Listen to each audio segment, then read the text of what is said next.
हाँ, combination of registers second में अब हम कुछ क्वेश्चन डिस्कस करेंगे जो मेनली हमारे व्हीटस्टोन ब्रिज पे बेस्ड है। अलग अलग टाइप्स के हैं। इसको समझिए कैसे हम रिजॉल्व करके व्हीटस्टोन ब्रिज में कन्वर्ट करेंगे और उसके अकॉर्डिंग हम इसको सॉल्व करेंगे। तो व्हीटस्टोन ब्रिज का कॉन्सेप्ट फिर से देखिए। यहाँ पे एक रेजिस्टेंस लगा हुआ है, एक रेजिस्टेंस ऐसे लगा हुआ है, ये एक कॉम्बिनेशन है और ये इस तरह है। इनके बीच में एक रेजिस्टर लगा हुआ है, इसको हम कह रहे हैं पी क्यू आर एस। और ये दो टर्मिनल्स है हमारे पास। देखिए इस कंडीशन में क्या होता है, अगर इस तरह से हमने सर्किट फॉर्म कर दिया तो इसको हम कहते हैं व्हीटस्टोन ब्रिज। और यहां पे कंडीशन आती है balance condition P upon Q that is R upon S। ये हम चेक कर लेंगे कि ये फुलफिल कर रहा है या नहीं कर रहा है। इसके बाद अगर ये फुलफिल हो रहा है तो इस रजिस्टर को हम नेग्लेक्ट कर देंगे, उसकी कोई इंपॉर्टेंस इस सर्किट में कैलकुलेशन में नहीं रहेगी। ठीक है, तो बेसिक ये हो गया, इसी पे हम वर्कआउट करेंगे।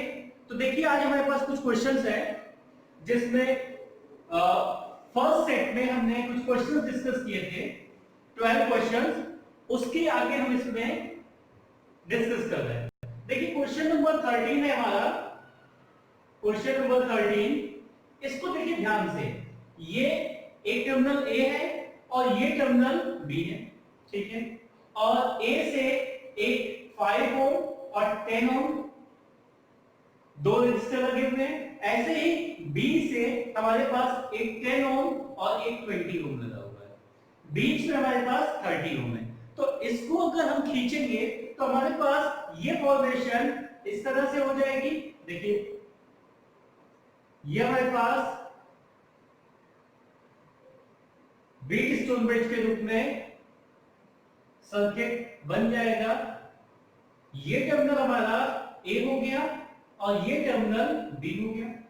अब देखिए ए से हमारे पास दो थे, एक 5 ओम और दूसरा 10 ओम। तो ये हमारा हो गया 5 ओम और ये हो गया हमारा 10 ओम। अब बी टर्मिनल से देखिए, बी से हमारे पास क्या था, एक यहां पे 10 लग रहा था और 20। तो एक ये हो गया हमारा 10 ओम और ये हो गया 20 ओम। इस तरह की कैलकुलेशन ये हो गया। और बीच में जो रेजिस्टेंस आ रहा था वो हमारे पास रेजिस्टेंस कितना आ रहा था, 20 ओम, सॉरी 30 ओम, 30 ओम। तो देखिए ये पूरा सर्किट मॉडिफाई होके व्हीटस्टोन ब्रिज के रूप में बन गया। तो अब आपको पता है, इसको देखिए, ये अपॉन ये 5 upon 10 that is 1 upon 2। Similarly 10 upon 20 that is equal to 1 by 2। इसका मतलब क्या होगा, इसकी कोई जरूरत हमारे पास कैलकुलेशन में नहीं है। तो इसको हम हटा दे रहे हैं 30 ओम। अच्छा, इसको इसलिए हटाते हैं क्योंकि इसके दो एंड्स का पोटेंशियल क्या है, सेम है। यहां पे कोई भी करंट आइडियल कंडीशन में फ्लो नहीं कर रहा है। अब देखिए हमें ए और बी के बीच में रेजिस्टेंस निकालना है। ये दोनों हमारे किस में आ जाएंगे, सीरीज में, और ये दोनों किस में आ जाएंगे, सीरीज में। तो इनका जो सीरीज कॉम्बिनेशन होगा वो इसके सीरीज कॉम्बिनेशन के साथ पैरेलल में हो जाएगा। तो इन दोनों के सीरीज को हम R डैश से इक्विवेलेंट कर रहे हैं और ये R डबल डैश। तो देखिए हमारे पास R डैश आ जाएगा, R dash 5 plus 10 that is 15 ओम और R डबल डैश आ जाएगा हमारे पास 10 प्लस 20, 10 प्लस 20 दैट इज 30 ओम। अब ये सर्किट देखिए, ये जो इसका इक्विवेलेंट है R डबल डैश और इसका जो इक्विवेलेंट है R डैश, ये दोनों हमारे किस में हो जाएगा, पैरेलल में हो जाएगा। तो पैरेलल कॉम्बिनेशन निकालने के लिए हमारे पास फॉर्मूला है 1 upon R equivalent that is 1 upon R dash, मतलब 1 अपॉन 15 प्लस 1 अपॉन 30। तो एलसीएम इनका आ जाएगा 30 और ये हो जाएगा 2 प्लस 1 3। आंसर आ जाएगा 1 अपॉन 10। लेकिन 1/10 किसकी वैल्यू आई है? 1/r इक्विवेलेंट की। तो r इक्विवेलेंट जब रेसिप्रोकल कर देंगे तो हमारा आ जाएगा 10 ओम। इसका मतलब यहां पे r इक्विवेलेंट हमारा आ गया 10 ओम। ये पहला सर्किट हो गया। अब देखिए इसी तरह से हम थोड़ा सा सर्किट कॉम्प्लेक्स करते चले जा रहे हैं और उसको देखते हैं। देखिए ये जो दूसरा क्वेश्चन नंबर 14 में आपको सर्किट दिख रहा है, ये भी हमारा एक तरह से व्हीट स्टोन ब्रिज है, लेकिन यहाँ पे बहुत सारे रेजिस्टर्स लगे हुए हैं, सभी आर ओम के हैं, और हम ये नहीं समझ पा रहे हैं कि इसको कैसे हम ब्रेक करें। ठीक है, तो देखिए इस तरह के रूल्स में एक रूल हम यूज करते हैं, दैट इज सिमेट्री रूल। तो यहाँ पे देखिए ध्यान दीजिए, अगर ये एक्सेस हम AB को एक एक्सेस माने तो इसके ऊपर जैसा है वैसे ही क्या हो गया, नीचे भी हो गया। ठीक है, ध्यान से फिर से देखिए, अगर ये इधर से AB को एक्सेस माने हम तो जैसा ऊपर है वैसे ही सिमेट्री नीचे है। ठीक है, अब एक बात और समझिए, अगर इस टर्मिनल को हम C और D ले लेते हैं और इसको अगर फोल्ड करते हैं तो भी सिमेट्री है, कोई प्रॉब्लम नहीं है। लेकिन प्रॉब्लम क्या आ रही है, ये दोनों टर्मिनल हमारे क्या हो जाएंगे, एक हो जाएंगे, जिनके बीच में हमें इक्विवेलेंट रेजिस्टेंस निकालना है। तो हम इस तरह से फोल्ड नहीं करेंगे, हम ये एक्सिस है और इसको उठा के ऐसे ही फोल्ड कर देंगे। तो देखिए फोल्ड करने में क्या होगा, ये जो R है इस पे आ जाएगा। ठीक है, ये R इस पे ओवरलैप करेगा। ठीक है, और ये R इस पे ओवरलैप करेगा। बात समझ में आ गई? ये एज इट इज आएगा, ये एज इट इज आएगा। फिर से ध्यान दीजिए, जब इसको AB के अलोंग हम फोल्ड करेंगे तो ये जो रजिस्टर है इस पे ओवरलैप करेगा, ये रजिस्टर इस पे ओवरलैप करेगा, और ये जो रजिस्टर R है ये इसके साथ ओवरलैपिंग करेगा। ये दोनों हमारे एज इट इज आएंगे। ठीक है, अब जरा देखिए ध्यान दीजिए, जब ये इसके साथ ओवरलैप करेगा इसका मतलब ये दोनों किस में आ गए, पैरेलल में आ गए, और ये दोनों भी किस में आ गए, पैरेलल में आ गए। सिमिलरली ये इसके साथ पैरेलल में आ गए। तो इसको देखिए ध्यान दीजिए, तो सर्किट हम इसको मॉडिफाई रूप में बनाते हैं फोल्ड करने के बाद। ये देखिए, ये हमारा एक रजिस्टर, ये A हो गया टर्मिनल और ये B हो गया, ये R है, ये R है। अब यहां पे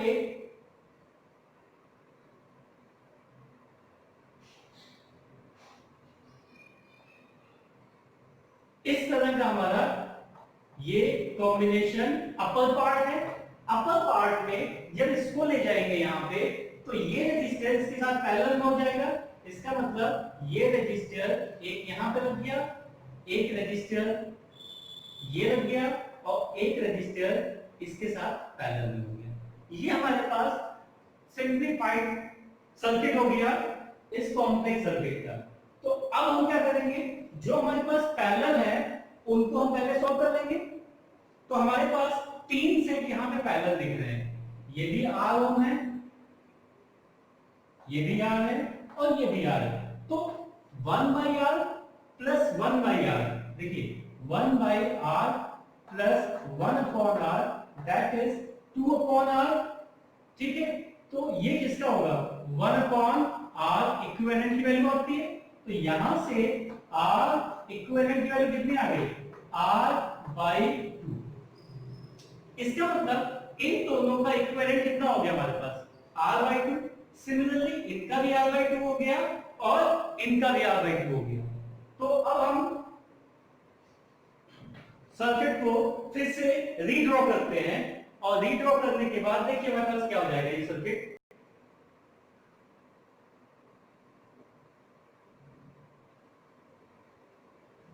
इस तरह का सर्किट हो जाएगा।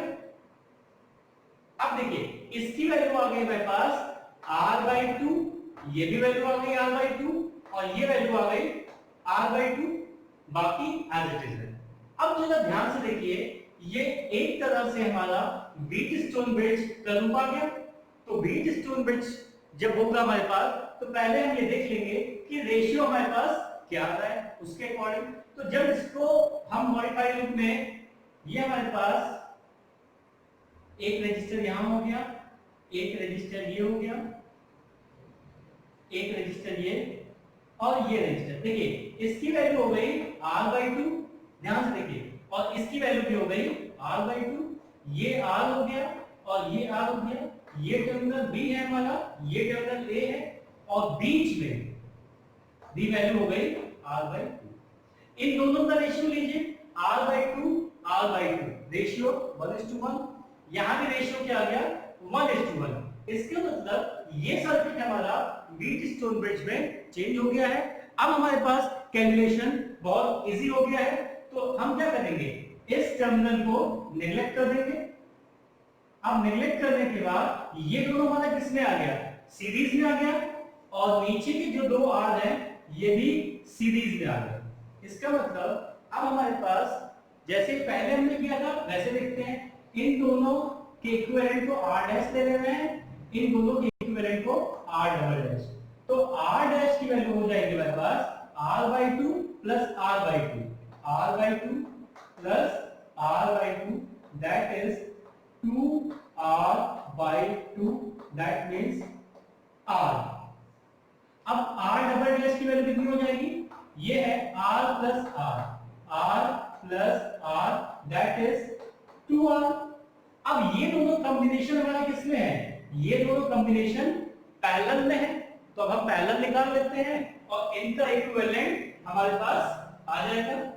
चलिए, तो हो गया 1/r equivalent, that is 1/r dash plus 1/r double dash.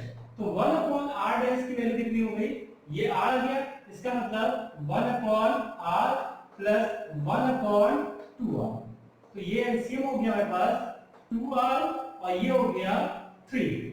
इसका मतलब ये 1/r इक्विवेलेंट की वैल्यू है, तो r इक्विवेलेंट हमारे पास कितना हो गया, 2/3r। ये वैल्यू आ गई हमारे पास क्वेश्चन नंबर 14 की, 2/3r। तो देखिए कैसे हमने स्टेप बाय स्टेप ऐसे कॉम्प्लेक्स सर्किट को व्हीटस्टोन ब्रिज में चेंज किया और धीरे धीरे हम उसको सॉल्व कर रहे हैं। अगला क्वेश्चन देखिए ध्यान से। तो अगले क्वेश्चन में हमारे पास क्या है, ये तो बिल्कुल सिंपल सा आपके पास व्हीटस्टोन ब्रिज दिया हुआ है, कैलकुलेट करिए आप लोग।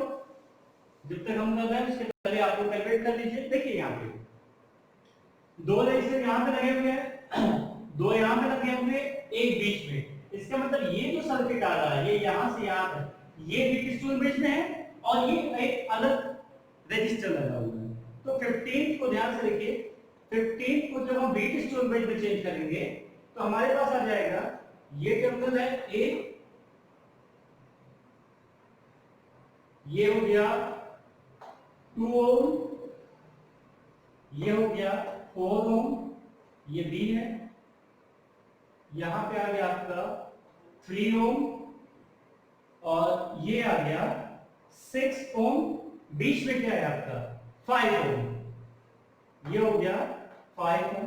तो 2/4 1/2, 3/6 1/2, कोई दिक्कत नहीं। और यहां पे एक एक्सटर्नल रेजिस्टेंस लगा हुआ है, यहां पे ये है आपका 1 ओम, ठीक है। तो देखिए ध्यान दीजिए, जैसे हम लोग किए हैं वैसे ही करेंगे। इसका सिग्निफिकेंस खत्म हो गया हमारे पास, ठीक है। ये दोनों सीरीज में है तो इनका r डैश कितना आ गया, 2 + 4 6 ओम, इनका r डबल डैश आ गया 9 ओम। तो 6 ओम और 9 ओम हमारे पास किसमें हो गए, पैरेलल में हो गए। तो इनका इक्विवेलेंट हम निकालते हैं 1/r इक्विवेलेंट 1 कर लीजिए इसको। चलिए ये हो जाएगा 1/6 + 1/9, 18 आ गया, ये 3 + 2। तो यहां पे आंसर आपका पास आ गया 5/18। इनका और इनका हमारे पास R इक्विवेलेंट की वैल्यू कितनी आ गई, R इक्विवेलेंट की वैल्यू आ गई 18 5/18। तो R इक्विवेलेंट की वैल्यू आ गई 18/5, ठीक है। तो अब देखिए इस सर्किट को हम फिर से चेंज करते हैं। ये जो हमारे पास यहाँ पे ए टर्मिनल था और यहाँ पे ये जो इसकी वैल्यू आ गई है, ये आ गई है 18/5, ये टर्मिनल भी है। अब देखिए 18/5 और 1 पैरेलल है हमारे पास, तो इसको भी कैलकुलेट कर लेते हैं।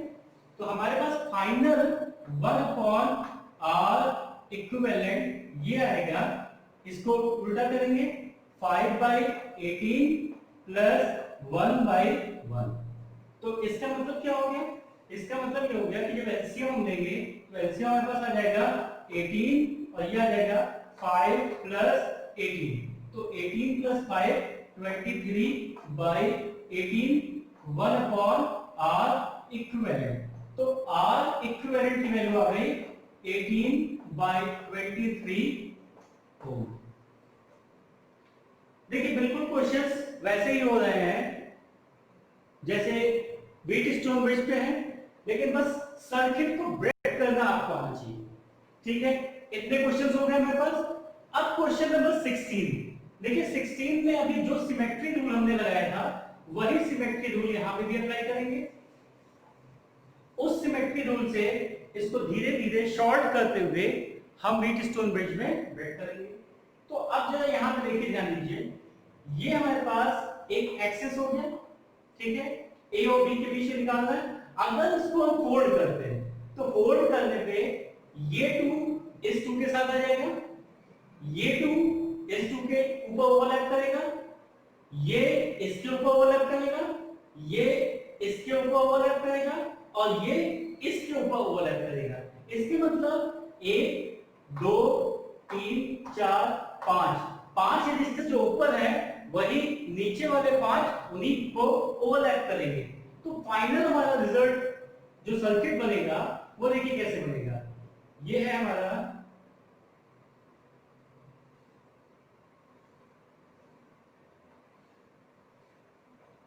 देखिए यहां पे ये टर्मिनल हमारा ए हो गया और ये बी हो गया। नीचे वाले सारे यहां पे क्या किए, ओवरलैप कर रहे, ओवरलैप किए। इसका मतलब यहां पे जो रेजिस्टर लगेगा ये और ये पैरेलल हो गया। सिमिलरली यहां पे भी ये और ये पैरेलल हो गया दो, और हमारे पास ये इसके साथ पैरेलल हो गया, ये इसके साथ, ठीक है। अब क्या हो रहा है, यहां पे एक आ रहा है आपके पास, ये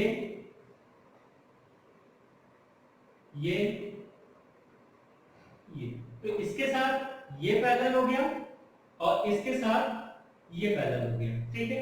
नीचे का सारा सर्किट हमारा खत्म हो गया। ए और बी टर्मिनल्स है हमारे, तो ये टर्मिनल बी हो गया और ये टर्मिनल क्या हो गया, ए हो गया। अब देखिए यहां पे रजिस्टर कितना था, सभी 2 ओम के हैं। इसका मतलब ये 2 सभी 2 ओम के, यहां भी एक पैरेलल लग गया 2 ओम 2।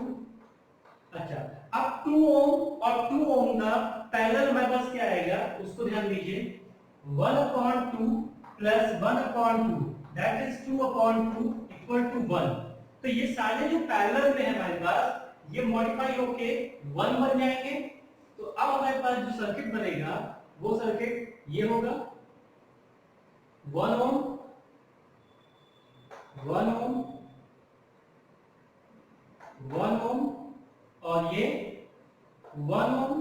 बीच में भी जो सर्किट आ रहा है ये भी 1 ओम का होगा, ठीक है। ये टर्मिनल ए हो गया, ये बी हो गया। फिर चेक कर लीजिए कि ये हमारा Wheatstone bridge balance condition को होल्ड कर रहा है या नहीं। 1/1 दैट इज इक्वल टू 1/1 हो रहा है। इसको हटा दीजिए। इसको हटाने के बाद इन दोनों का सीरीज कितना आ गया, 1 + 1 2 ओम। इनका सीरीज कितना आ गया, 2 ओम। तो 1/r इक्विवेलेंट हो जाएगा 1/2 plus 1/2 that is 2/2 that is 1/r equivalent is equal to 1/1 implies r equivalent is equal to 1/1। ये आ गया हमारे पास सर्किट। तो देखिए कैसे हम कॉम्प्लेक्स सर्किट को with the help of symmetry change कर रहे हैं व्हीटस्टोन ब्रिज में, और व्हीटस्टोन ब्रिज की जो कंडीशन है उससे हम आसानी से इसको सॉल्व कर ले रहे हैं। अब एक क्वेश्चन और है हमारे पास 17 इस सेट का 17 क्वेश्चन, ये भी बिल्कुल व्हीटस्टोन ब्रिज जैसा है। देखिए ध्यान दीजिए यहां पे क्या रहा है। यहां पे कुछ रेजिस्टेंस लगे हुए हैं, ये 3, ये और ये। तो यहां पे देखिए इस सर्किट को हम लेते हैं, तो ये सर्किट हमारा ऊपर वाला व्हीटस्टोन ब्रिज फॉर्म कर रहा है और एक 3 इसके साथ एडिशनल लग रहा है। इसी टाइप का ये क्वेश्चन हमने यहाँ पे सॉल्व किया है, शेप अलग है इसलिए सेलेक्ट किया इसको। अब देखिए तो इसका जो सर्किट बन जाएगा, ये सर्किट आपका बनेगा